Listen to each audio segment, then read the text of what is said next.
Bonjour, une nouvelle vidéo aujourd'hui pour revenir sur le thème du Nicaragua. Je me suis rendu compte en terminant ma dernière vidéo il y a quelques jours que j'avais complètement oublié d'aborder le thème du canal Nicaragua et c'est un thème quand même très important. J'ai reçu quelques questions à ce sujet de gens me demandant si ce canal allait bien se faire. Et bon, voilà, je souhaitais y répondre aujourd'hui, vous donner mon sentiment sur la situation. Aujourd'hui, on est, je sais pas quoi, le 17 ou 18 avril 2017. Voilà, donc ce que je vous dirai ne vaudra que pour la date à laquelle on est. Alors pour les gens qui ne le savent pas, le Nicaragua a décidé, il y a quelques années, je crois qu'ils ont signé en 2013 ou 2014, hein, avec une firme chinoise pour la réalisation d'un canal interocéanique qui relierait donc l'océan Atlantique à l'océan Pacifique et qui serait le pendant du canal du Panama, mais en beaucoup plus gros. C'est-à-dire un canal qui sera plus profond et qui sera plus large et qui permettra de laisser passer les plus grands tankers du monde. Voilà, ça c'est le projet pharaonique du Nicaragua. Alors, ce projet est évidemment très intéressant de prime abord, parce qu'il permettrait au Nicaragua, qui est aujourd'hui le pays le plus pauvre d'Amérique centrale, de devenir quasi le plus riche d'Amérique centrale. Ça lui permettrait, donc, comme je le disais à l'instant, deuxièmement, de faire de la concurrence au canal du Panama, et peut-être en privilégiant des bateaux d'une autre nationalité que les bateaux qui passent par le canal du Panaméen, donc dont vous ne serez pas sans savoir qu'il appartient quasi maintenant aux Américains. Même si à l'origine il est c'est un canal qui avait été commencé par Ferdinand de Lesseps, donc par des Français, mais maintenant on peut dire franchement que ce canal panaméen est un peu quand même un canal américain, par quelques points. Voilà, alors ce canal, les travaux devaient commencer a priori en 2014 ou 2015. Hein. Il devait être réalisé par une entreprise chinoise qui s'appelle HKND, si je ne m'abuse, qui devait investir une somme à peu près de 50 milliards de dollars pour la réalisation de ce canal, qui ferait 278 km de long, si ma mémoire ne me trahit pas. Hein, et qui devait traverser le lac Nicaragua ou le lac Cosigolpa, comme on appelle. Un lac qui mesure 8200 km² avec, énorme, qui est le plus grand lac d'Amérique centrale. Alors, on est aujourd'hui au mois d'avril 2017 et les travaux n'ont toujours pas commencé. Alors que tout a été signé, le président Ortega était apparu à la télévision en train de signer avec les Chinois. Les travaux devaient commencer, faire travailler, je crois, pas loin de 100 000 personnes au Nicaragua, de manière directe et indirecte. Donc imaginez ce que ça représentait en termes de PIB pour le pays. Les travaux n'ont pas commencé aujourd'hui, et à ça je vois plusieurs raisons. La raison 1, c'est d'abord qu'il y a eu une forte résistance de la part des paysans nicaraguayens, qui allaient se voir déposséder de leurs terres parce que d'abord, si vous voulez, le canal allait emprunter le Rio San Juan, ensuite traverser le lac Nicaragua et derrière rejoindre l'océan Pacifique en coupant à travers les terres. Donc ça nécessitait quand même d'exproprier pas mal de fermiers nicaraguayens de leurs terres. Il semblerait que le dédommagement qui leur était proposé n'était pas exceptionnel, et donc il y a eu de très nombreuses manifestations depuis 2 ans contre ce projet de la part de ces paysans, qui n'ont pas d'ailleurs été réprimés plus violemment que ça. Voilà. Donc il y en a encore une il y a 2-3 mois, hein, je crois, il n'y a pas très longtemps. Donc les paysans se battent vraiment, ils ne veulent pas être dépossédés de leurs terres, et ils ne veulent pas de ce canal. Alors ça c'est déjà un premier point. Le deuxième point, il y a de grosses réserves sur l'impact écologique de ce canal sur le pays. Il faut savoir que le lac Nicaragua est, comme je vous l'ai dit, le plus grand lac d'Amérique centrale. C'est un lac énorme, un lac qui renferme par exemple des variétés d'animaux type des requins d'eau douce, chose d'après ce que l'on m'a dit, il serait la unique variété au monde de requins d'eau douce. Donc il est évident que si on commence à mélanger de l'eau de mer avec de l'eau douce, ces requins risquent, je ne sais pas, ou de partir ou de mourir, et il y a un impact écologique qui reste très important, parce que les Chinois ont beau dire que tout est fait pour respecter l'écologie, j'ai quand même du mal à penser que quand on fait un trou aussi énorme que celui-ci, que l'eau de mer ne se mélangera pas avec l'eau du lac. Je ne sais pas, ils sont peut-être très forts et j'y connais peut-être rien, c'est possible, mais j'ai pour l'instant beaucoup de mal à l'imaginer. Hein. Alors je crois qu'il y a des organisations internationales qui ont pas mal œuvré pour freiner au maximum la construction de ce canal, qui effectivement sera certainement source de problèmes pour le pays.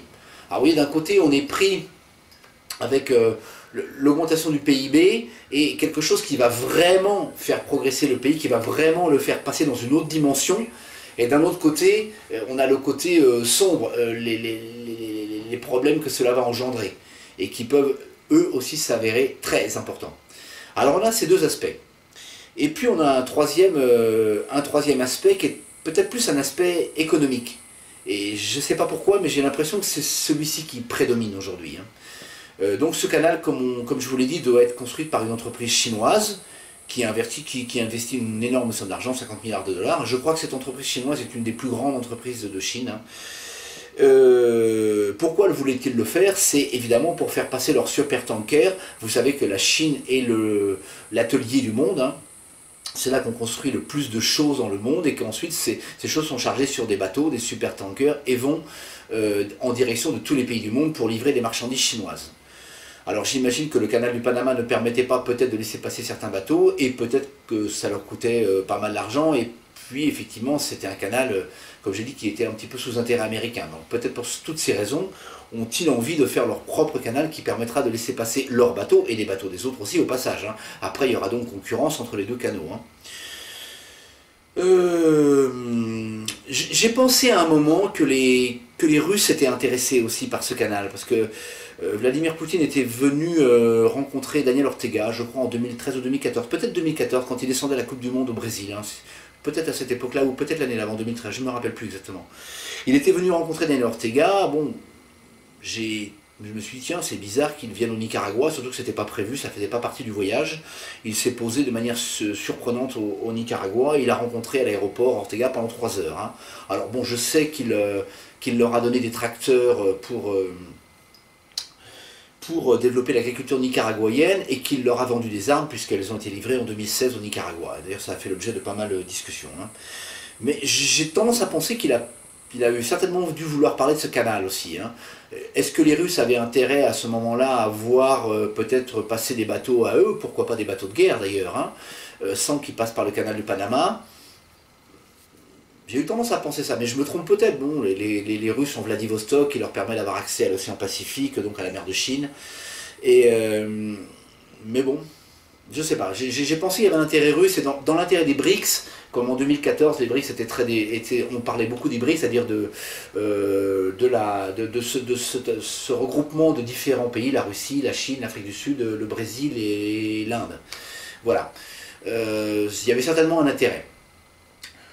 Ceci dit, bon, en 2 ans, la situation a pas mal changé. Le commerce maritime fait face à de grandes difficultés.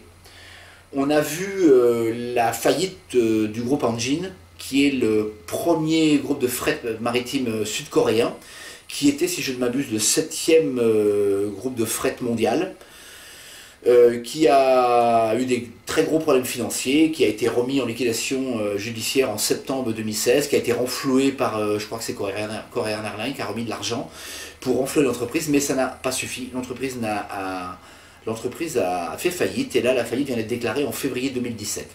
Alors on est quand même là face à une entreprise énorme de fret maritime qui fait faillite. Ça signifie quelque chose. Ça signifie que le fret maritime est en très nette baisse sur la planète.